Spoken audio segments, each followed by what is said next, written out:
this is me Devanshi and I hope you all are doing really well. And if you haven't subscribed my channel yet, please do it, okay? So by the title, it's very clear that this video is going to be about what mistake you shouldn't do while preparing for your NEET. And let's get into it. So I dealt with both the things, like doing self-study as well as in a coaching. So I know how things were with me and with students like me. So first mistake that people do is this usage of phone. Guys, if you are preparing for NEET, I don't think so कि तुम्हें बहुत ज़्यादा phone चलाना चाहिए. Break के लिए थोड़ा बहुत ठीक है, बट वो जो ब्रेक होता है ना 10-15 मिनट का, वो कब तुम्हारा 1 घंटा हो जाएगा तुम्हें भी नहीं पता चलेगा. सो इट्स बेटर कि एक पर्टिकुलर टाइमर लगा के रखो on phone. And I would say I know people who are doing self study, they do most of their studies with phone.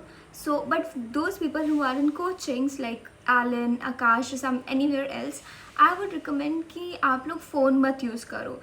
In my case, I started using keypad phone. I know somewhere people will be saying कि I don't think so हर किसी को keypad use करना चाहिए, but मैं तुम्हें extreme situation बता रही हूँ जिसमें एक्चुअल तुम्हें करना ही है NEET crack. So I would recommend start using keypad phone, okay. And अपना बेस्ट दो उस जो तुम फ़ोन पे टाइम वेस्ट करोगे उसकी जगह you can do something else, you can sleep और डू सम आर्ट वर्क अपना माइंड बहलाने के लिए. और you can call your parents, mom, dad, friends. और आप सुबह उठे, आपने 3-4 घंटे अपना अच्छे से पढ़ाई करी. उसके बाद क्या होता है ना, इंसान जब थोड़ा थक जाता है दे स्टार्ट स्क्रॉलिंग फ़ोन. उस चक्कर में ना वो कब आपने 15 मिनट से 1 घंटा हो जाता है ना, वो हमें भी नहीं पता चलता है. So you have to take care कि आप कितना फ़ोन में टाइम दे रहे हो. इंस्टा हो गया, फेसबुक हो गया, these are not going to work for you. अगर आपको लिटरली नीट क्रैक करना है, just deactivate them for that particular period. Next thing is, if you are using phone you can make good use of your phone, putting timers. मैं क्या करती थी ना, मैं अगर पढ़ाई कर रही होती थी तो मैं टाइमर लगा लेती थी कि ठीक है अभी मैंने पढ़ना स्टार्ट किया. I used to put down a timer. जब भी मैं ब्रेक लेती थी मैं टाइमर को स्टॉप कर देती थी and then I used to go और वट एवर. मैं वापस आके देखती थी, फिर मैं स्टार्ट कर देती थी टाइमर. मुझे पता चलता था. हाँ, जब ऐसा होता है ना आप 3-4 घंटे बैठे पढ़ने के लिए, आपने कितनी देर ब्रेक लिया है वो आपको भी नहीं समझ आएगा अगर आप ये टाइमर नहीं यूज़ करोगे. तो इससे पता चल जाता है कि आपने कितनी देर एक्चुअल में पढ़ाई करी है. और टाइमर जब आप देखोगे ना तो आप जैसे फ़ोन उठाने चलोगे आपको समझ आएगा वो टाइमर चल रहा है. That means I have to again study. You won't use your phone much. So I hope this trick will help you guys. I use to do it and literally I still do it. It helps me lot. और मेरी एक friend थी, we use to do long distance study. उसमें हम लोग यही करते थे कि we use to send screenshot of how much we study. I know quality matters much, but at one point of time जहाँ आपको एक्चुअल में अपने 24 आवर्स में बाकी कामों को छोड़ के बहुत ज़्यादा सिर्फ पढ़ाई करनी है, उस टाइम पे ये चीज़ें बहुत इंपॉर्टेंट हो जाती हैं. थर्ड, हर किसी की लाइफ में ऐसे लोग आते हैं ना कि जो सिर्फ और सिर्फ they just want to make you feel bad कि वो ड्रॉपर हो या फिर कितना टाइम लोगे या कुछ भी. I would say stay away from them because उनकी चीज़ें ना दिमाग में चलती हैं. एक टाइम के बाद जब आप किसी ऐसे मुकाम पे पहुंच जाते हो कि हाँ ठीक है, तो उस टाइम पे आपको इतना मैटर नहीं करेगा लोग क्या कहेंगे. लेकिन when you are preparing for some very big exam, I am telling you things just run in your mind. So try to stay away from those people. और you can do it that you can just talk to your parents. I know parents are बहुत अच्छे दोस्त होते हैं वो आपके. Mummy papa किसी से बात करो, वो नहीं तो फिर आप अपने किसी ऐसे दोस्त से बात करो जो एक्चुअल में आपको पुश करे. नाउ एक बहुत ही ज़्यादा इंपॉर्टेंट चीज़, रिलेशनशिप्स. जिनके भी रिलेशनशिप्स में हैं, I know these days relationship doesn't exist push करने वाले कि हाँ go forward, do whatever you want. People turn out to be very negative, very toxic. So please breakup कर लो या फिर ब्रेक ले लो प्रॉपर तरीके से and just focus on your studies. Invest time in something which is going to help you, that is your studies and positive people. Okay, next is not giving enough test. Bro, I'm telling you this is the most important thing among everything.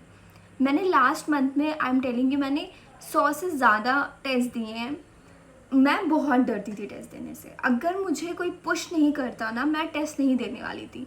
So thank you for those people who always pushed me. for giving test, and same goes with you. Try to give as much test as possible. So you have to give more test in the sense कि आपको like जो last year question paper है उनको solve करते रहना है, उनके test देने हैं.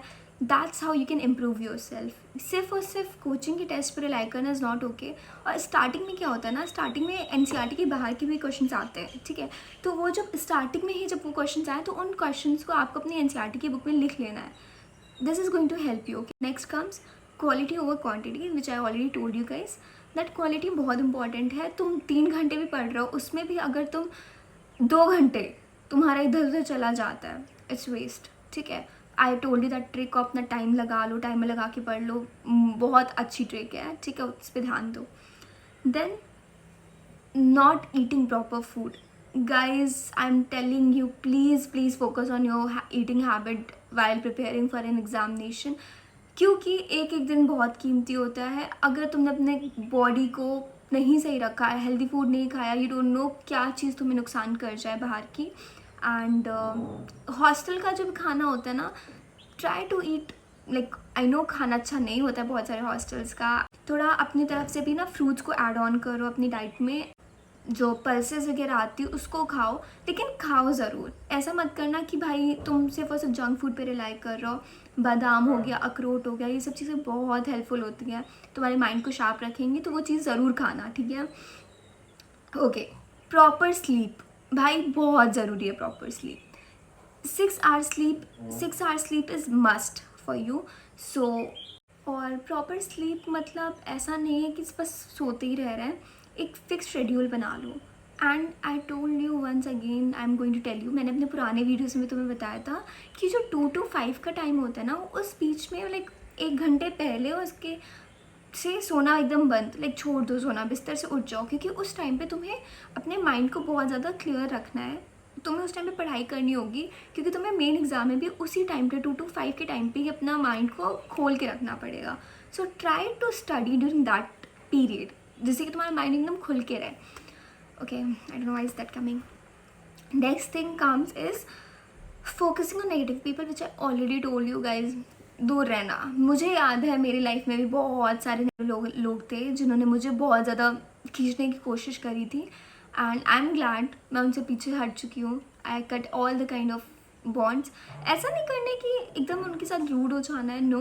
But sometimes saying no is very important. Saying no is a must for all the NEET aspirants. उसके अलावा एक और चीज़ मैं बोलना चाहूँगी, कोशिश करो हेल्दी कंपटीशन रखो. मैं आई नो नीट के टाइम पे हम मार्क्स को लेकर के बहुत ज़्यादा सोचने लगते हैं, उसके कितने आए, मेरे कितने आए. But please try to understand, keep a healthy competition. अपने दिमाग को एकदम खुला रखो. आई रिमेंबर वन लाइन कुछ ऐसी थी, मैं उस किसी की चीज़ के बारे में नहीं सोचूंगी जो मुझे मेरे सक्सेस से दूर भगाती है. आई रिमेंबर उन्होंने, वो फिज़िक्स के टीचर थे एलन में, and he was like really nice teacher. And he told us कि ये चीज़ हमेशा अपने डेस्क के सामने लिख लो कि कोई भी चीज़ जो हमें हमारे एम से हमें पीछे खींचती है, हम उस चीज़ के बारे में नहीं सोचने वाले हैं.